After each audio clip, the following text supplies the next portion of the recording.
जय हिंद स्टूडेंट। आज का आपका चैप्टर है 6 जिसका नाम है पेड़। पेड़ जिसका मतलब आप जानते हैं कि हरियाली। पेड़ से हमारा ध्यान कहाँ जाता है? हरियाली की तरफ। तो पेड़ जो है वो हमारे लिए क्या क्या करते हैं और हमें उससे किस तरीके से सहायता मिलती है, तो वो सब इस एक कविता के माध्यम से आपको बताया जाएगा। और इसके राइटर हैं द्वारका प्रसाद माहेश्वरी जी। तो आप इसको अच्छे से पढ़ेंगे। पेड़ सहकर धूप खुद, देते सभी को छाह अपनी, मदद करने को बढ़ाते डालियों सी बाह अपनी। पेड़ सहकर धूप खुद, यानी कि पेड़ जो होते हैं वो हमेशा धूप में ही रहते हैं। देते सभी को छाह अपनी, छाह मीन्स छाया।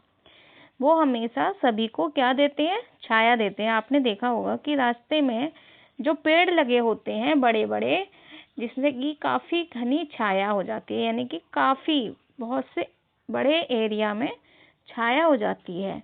मदद करने को बढ़ाते डालियों सी बाह अपनी। मदद करने यानी कि सब सहायता करने के लिए वो अपनी अपनी डालियों को हिलाते हैं, जिससे कि हवा आती है। तो उनकी जो डालियां हैं वो उसको बाहें के लिए बोला गया है। डालियों सी बाह अपनी। डालियां यानी कि टहनी, पेड़ों की टहनी को क्या कहा गया है? डालियां। और बाह, बाह मतलब उनको हिलाते समय जब वो हिलाते हैं, जैसे हम अपने हाथों को हिलाते हैं, तो इसी तरीके से ये पेड़ जो हैं ये अपनी डालियों को हिलाते हैं। खींचते रहते निरंतर, ये हवा गंदी हमारी, है हमें मिलती इन्हीं से प्राण वायु विशुद्ध सारी। यानी कि खींचते रहते निरंतर। जो पेड़ पौधे जब हवा चलती है तो क्या होता है कि वातावरण की गंदगी दूर हो जाती है।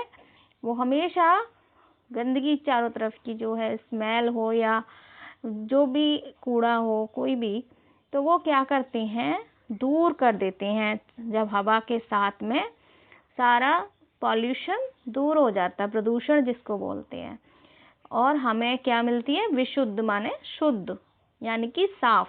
प्राण वायु ऑक्सीजन के लिए कहा गया है, क्योंकि हम ऑक्सीजन लेते हैं और पेड़ों से ही हमें ऑक्सीजन मिलती है। तो ऑक्सीजन क्या है? हमारी प्राण वायु है, हमारे जीवन की वायु। सींचते धरती हमारी, बादलों को भी बुलाते, जल बरसता खेत उपवन, वन सभी हैं लहलहाते। सींचते धरती हमारी, यानी कि हमारी धरती को भी किस तरीके से सींचते हैं? ये बादलों को भी बुलाते, पेड़ों के द्वारा ही बादल भी आते हैं। जल बरसता खेत उपवन, खेत आप जानते हैं खेत किसे कहते हैं?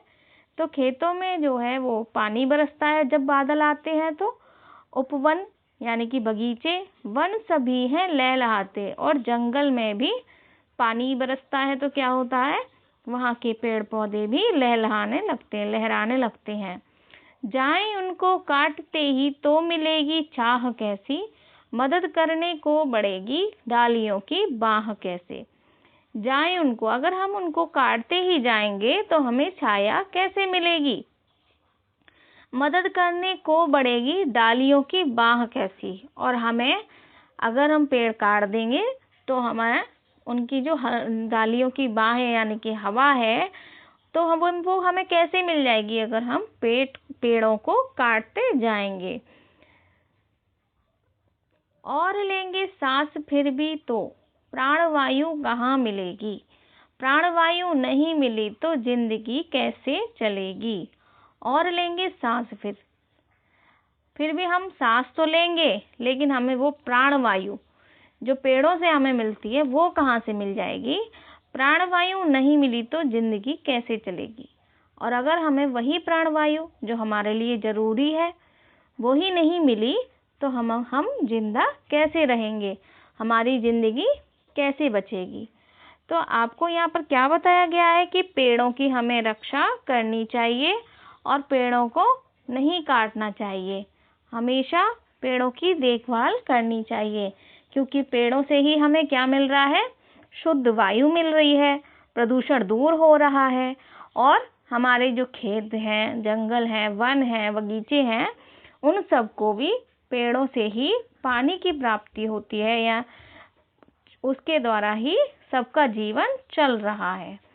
तो आज आपने इसका भावार्थ सीख लिया है, इसको आप लर्न करेंगे अच्छे से। Thank you. Have a nice day.